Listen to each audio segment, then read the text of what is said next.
فلما رجعوا إلى أبيهم قالوا يا أبانا منع منا الكيل فأرسل معنا أخانا نكتل وإنا له لحافظون قال هل آمنكم عليه إلا كما أمنتكم على أخيه من قبل فالله خير حافظا وهو أرحم الراحمين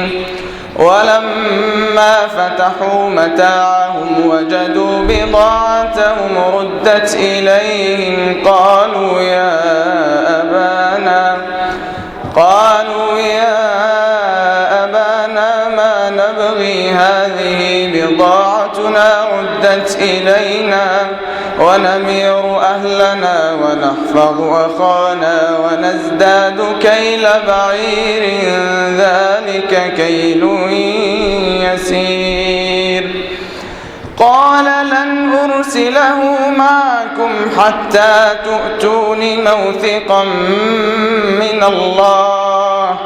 لتأتونني به إلا أن يحاط بكم فلما آتوه موثقهم قال الله على ما نقول وكيل. الله أكبر.